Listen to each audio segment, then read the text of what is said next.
Time Warner Cable is pleased to be an underwriting sponsor for Carolina Week. Coming up on the October 24th edition of Carolina Week. I'm Sierra Moore, and coming up, I'll tell you why air from this vent is now safe to breathe. Flu season is here. We'll tell you how you can prepare for it. In sports, we'll introduce you to a football player who can't wait to get off the sidelines.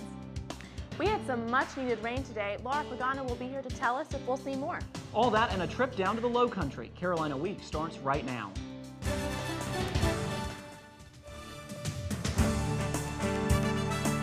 From the James F. Goodman Studio in the School of Journalism and Mass Communication at the University of North Carolina at Chapel Hill, connecting campus and community, this is Carolina Week. Hello and welcome to the Wednesday edition of Carolina Week. I'm Sarah Huffman. And I'm Adam Rue. Thank you for joining us. Finally, the Chapel Hill area is getting a little bit of much-needed rain. Umbrellas and rain boots are two things most UNC students haven't had to worry about this semester.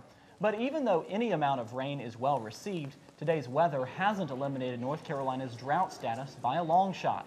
Chapel Hill received only about a half inch of rain through Wednesday afternoon, and some areas of North Carolina are still completely dry. But the National Weather Service predicts as much as 3 to 4 inches of rain between now and the weekend.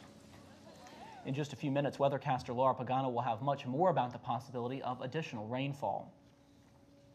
Is UNC watering the grass in the midst of a drought? The turf at field hockey's Henry Stadium is wet, even with stage 2 drought restrictions in place. That's because the International Hockey Federation requires college teams to saturate synthetic turf before each practice and game to reduce injuries. Despite the requirement, the athletics department still plans to reduce water consumption for fields by 75%. Assistant Athletics Director Willie Scroggs says they keep the ground wet for player safety. People can't understand why we do it. We still maintain we do that for a safety factor. We feel like the field being wet is a safer surface for the kids to play on. Don't have as many injuries, balls don't bounce up as badly.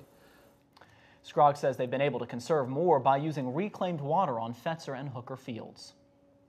As of January 1st, 2008, UNC officials will extend the university's no smoking policy to all outdoor areas within 100 feet of university facilities.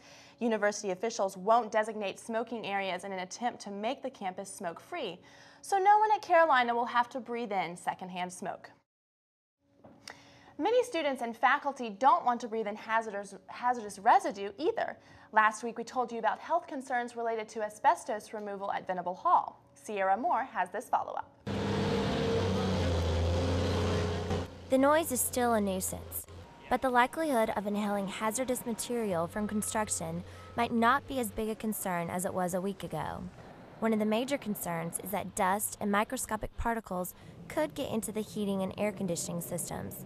The facilities department and major demolition and construction contractors met recently and discussed ways to make sure this doesn't happen. Journalism professor Tom Linden says people with concerns have to express them.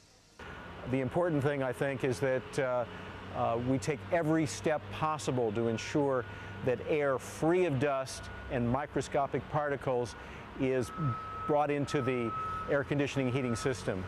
One of those steps is making sure that air vents, like this one, don't bring in dust and particles from construction because of their location. Interim Director for UNC's Environment, Health and Safety Department, Ray Hackney, says it requires that control measures be implemented. Hackney says these measures include physical barriers between occupants and construction work, and in certain situations, use of high-efficiency filtration to capture airborne materials generated in the work areas. All the air that passes through Carroll Hall goes through this vent. Hackney says the air is safe to breathe, and it should stay that way. I was very pleased that this temporary duct went up so fast. We had the meeting last Thursday. The duct was up when I came to Carroll Hall on Monday. Demolition of Venable Hall begins on November 12th, and with these new safety measures in play, maybe noise will be the only thing students and faculty have to deal with. In Chapel Hill, I'm Sierra Moore, Carolina Week.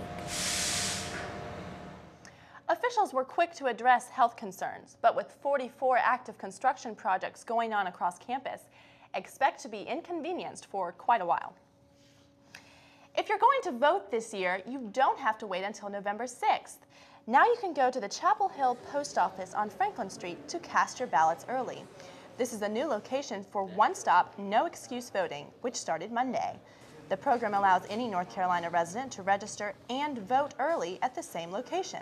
The polls will remain open on weekdays from 9 a.m. to 4:30 p.m. until November 2nd, and on Saturday, November 3rd from 9 a.m. to 1 p.m. State officials confirmed this year's first case of the flu virus in western North Carolina last week. Our Johnny O is live at the flu shot clinic in Cobb Residence Hall through our Carolina Week netcam. And Johnny, what's different about the flu this year, and what can we do to protect ourselves? Adam, the flu mutates every year and causes thousands of people to become sick. Now, the best way to protect yourself against the flu virus is to first learn about the virus itself and ways to defend against it.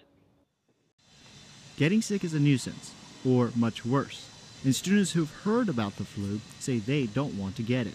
It's something that I'm paranoid about, that I might have every year. I was extremely tired. I had a very bad headache. My mentor teachers that I work with have said that, when they get the flu, they're basically completely incapacitated. The flu is a virus that attacks your nose, mouth, lungs, and throat, making your life instantly miserable. Every year, 200,000 people in the U.S. are hospitalized because of the flu, and 36,000 people die from it. Chief of Duke's Division of Pediatric Medicine, Dr. Dennis Clements, says people aren't taking the proper precautions to avoid getting the flu. By January, people just become complacent. They may have already been sick, not with the flu, but with something, and so they think they've had the flu, and they just don't go in to get the flu shot because they think they've already had it.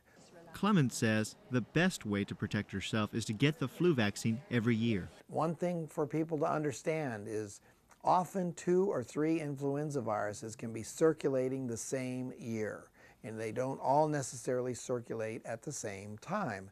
Starting today, Carolina students can get their flu shots provided by Campus Health Services. The shot costs $20. Carol Cozell encourages students to get their vaccinations as soon as possible. Ideally, you'd like to get the flu vaccine in and administered before you actually have flu on your campus area. It takes about 2 weeks for the antibodies to start kicking in. Cozell adds that students can also do other things to protect themselves and others. Execute as far as good respiratory hygiene. You have the sniffles, you've got a cough, use a tissue, cough into the corner of your arm. Wash your hands afterwards so that you're not spreading infections. That was our Johnny O reporting. Dozens of area athletes will be looking for Olympic gold next year. But one already found it. I'm Katie Miller. I'll tell you about the Chapel Hill resident who won these.